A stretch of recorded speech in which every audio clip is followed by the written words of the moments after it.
Alright, so we have one more left. We have Wired Sponge, which I guess should be the first or second boss you actually do if you play this for the first time. But I'm leaving it last, and I'm also going to go backtrack. We're going to do backtracking now, because we got to get heart tanks, we got to get upgrades, and we got to get sub tanks and so that. So let's go into Wheelgator first. Now, if you're not incredibly patient, like me, I'm not patient at all, you can actually come back here with the boots and just use the boots to get this capsule. Mega Man X, enter the capsule. This enhancement will modify your X-Buster. With it, you'll be able to charge energy in both arms at once. You'll establish to shoot a double shot or a charge any weapon. Alright, so we got a double blaster in both. Like, neat concept, just finds very, like, you really have a no mobility when you're actually shooting it, like boom and then boom. It looks cool, and it does damage, it just, you're kind of vulnerable at the time. And the thing is, if you hold the button like I do a lot of times, like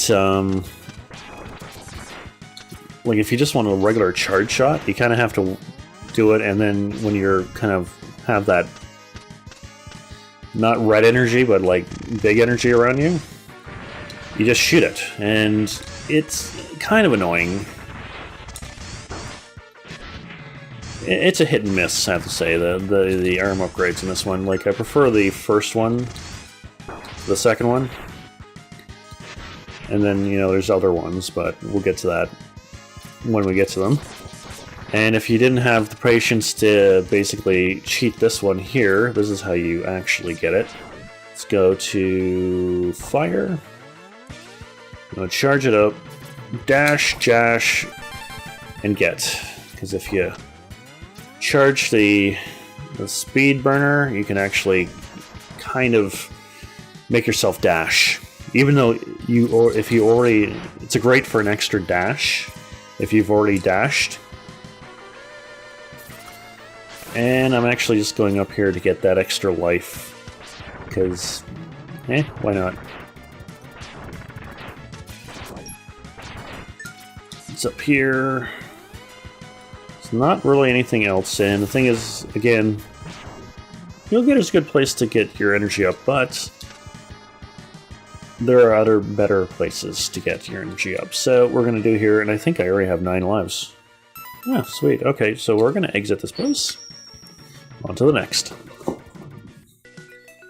Okay, so we're back at Bubble Crab stage.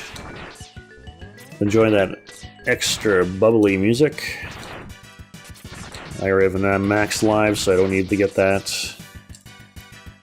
We're going to switch ourselves to Sonic Slicer. Charge ourselves up a little bit as it just kind of bounces. And we're going to kill this thing up right now. Boom.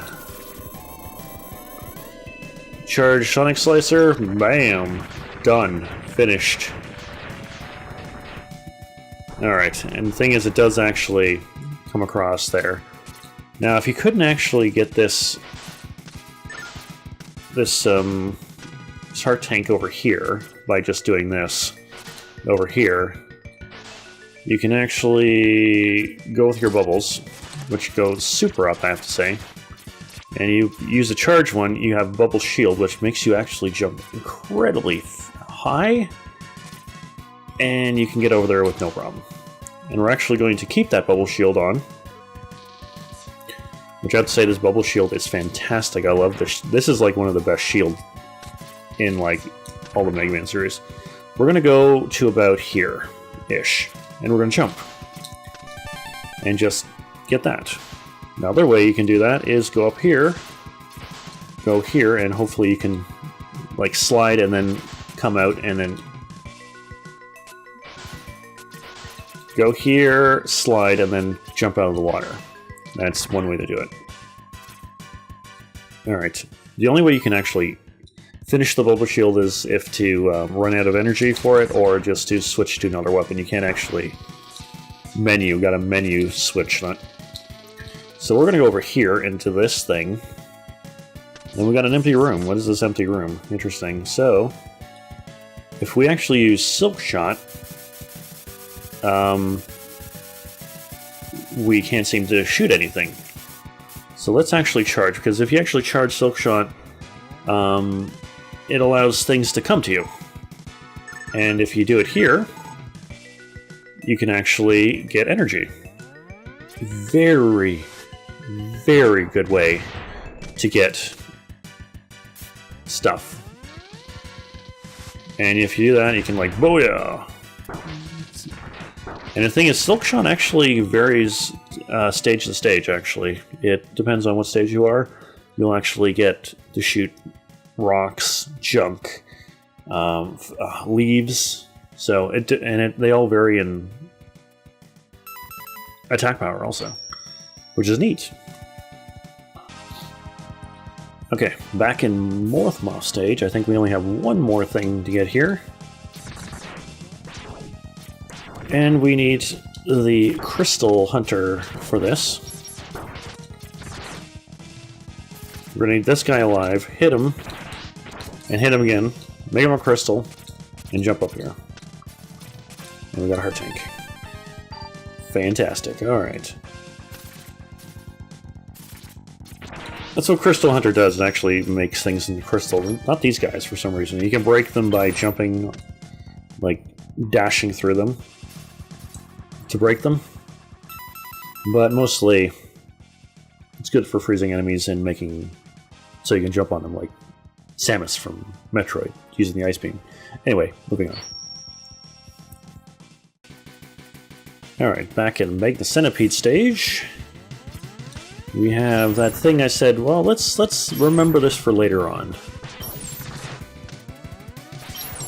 And seeing that I don't really need to be careful, I'm going to just get hit. So we're not going to kill anything, just get hit. Now, we can do this, but we're going to move this to get it back on the ceiling. And we're going to jump up here, which is sometimes easier said than done, and then go down and then slide to it. There we go.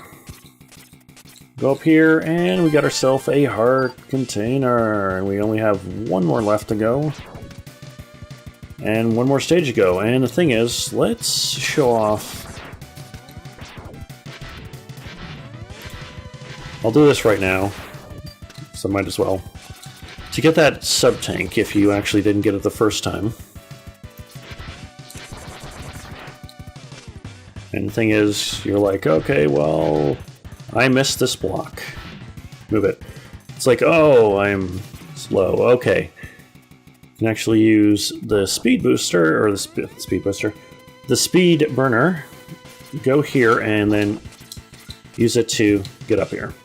So, all is not lost. Sweet. Alright. So we have almost full energy, one more sub-tank, and a weapon to go, and let us see